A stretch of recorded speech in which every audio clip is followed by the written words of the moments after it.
The Poem of the Man God, the second year of public life. Chapter 142. Instruction to the Apostles going towards Samaria. 21st of April, 1945. Jesus is with the 12 apostles. The region is still mountainous, but since the road is quite wide, they are all in a group and are speaking among themselves. But now that we are all by ourselves, we can talk about it. Why so much jealousy between the two groups? Asks Philip. Jealousy? It is nothing but pride, replies Judas of Alphaeus.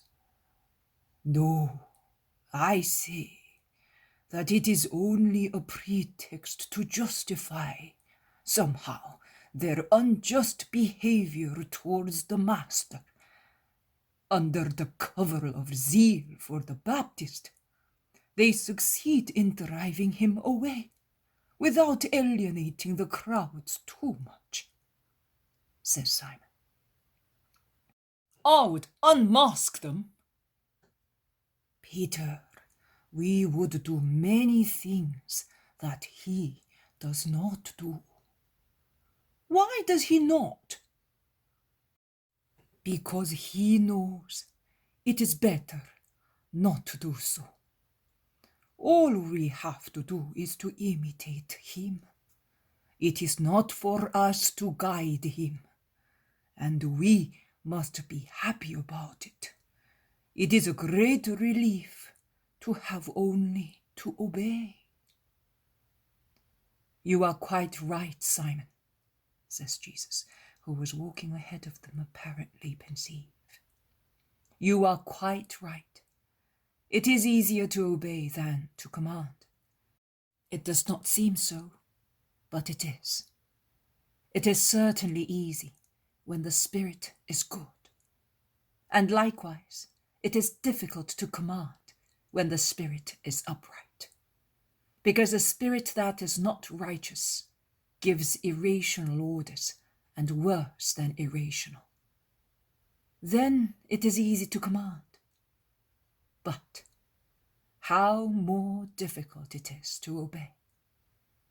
When a man is responsible for a place or a group of people, he must always be charitable and fair, wise and humble, moderate and patient, firm but not obstinate. Oh, it is difficult. For the time being, you have but to obey. You must obey God and your Master. You are not the only one. Wonder why I do or do not do certain things.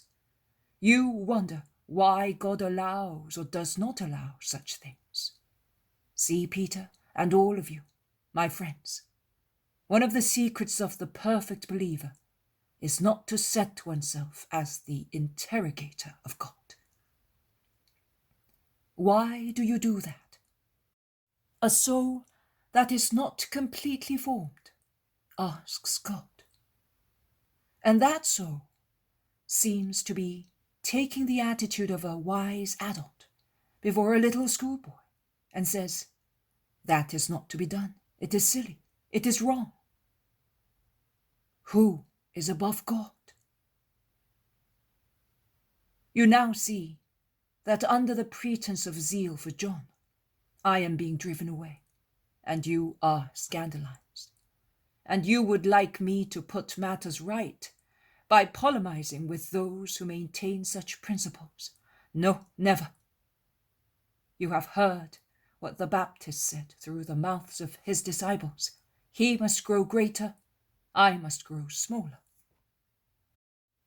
There is no regret in him, no clinging to his position. A saint is not attached to such things. He does not work to increase the number of his own followers. He has no followers of his own. He works to increase the believers in God. God alone is entitled to have followers. Therefore, as I do not regret that some people, in good or in bad faith, remain disciples of the Baptist, so he is not distressed as you have heard, if some of his disciples come to me. He disregards such numerical pettiness. He looks at heaven, and I look at heaven. Do not argue, therefore, among yourselves, whether it is fair or unfair that the Jews should accuse me of snatching disciples from the Baptist, whether it is just or unjust to allow people to say that. Those are altercations of talkative women around the village fountain. Saints help one another. They give and exchange spirits with unreserved ease, smiling at the idea of working for the Lord. I have baptized, nay, I made you baptize, because the Spirit is so dull nowadays, that it is necessary to present piety, miracles, and doctrine in a material form to it. Because of such spiritual dullness, I will have to avail myself of the help of material substances when I want to make you work miracles. But believe me, the evidence of holiness is neither in the oil, nor in the water, nor in any other ceremony. The time is about to come when an impalpable, invisible thing, which materialists cannot conceive, will be the queen, the returning queen, powerful and holy, with every holy thing and in every holy thing. Through it, man will become again the Son of God and will work what God works, because he will have God with him, grace. That is the returning queen. Then baptism will be a sacrament.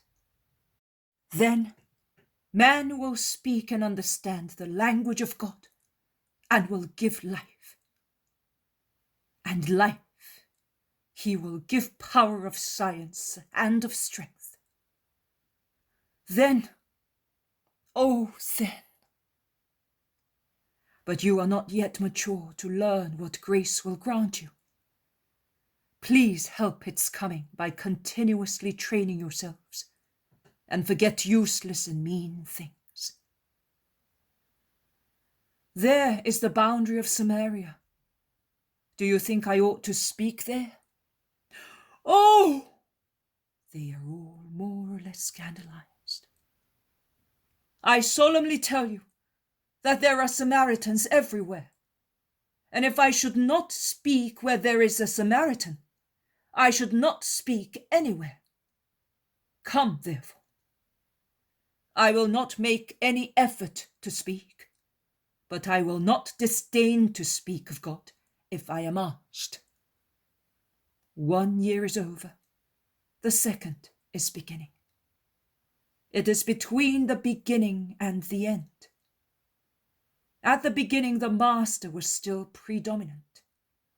Now the Saviour is being revealed. The end will see the face of the Redeemer. Let us go. The more a river approaches its estuary, the more it grows. I also am increasing the work of mercy, because the end is approaching. Are we going towards some big river after Galilee? Perhaps to the Nile or the Euphrates? Whisper some of the disciples. Perhaps we're going amongst the Gentiles, reply others. Do not speak among yourselves. We are going towards my end. That is, towards the fulfillment of my mission. Listen carefully to what I say to you, because afterwards I will leave you, and you will have to continue in my name.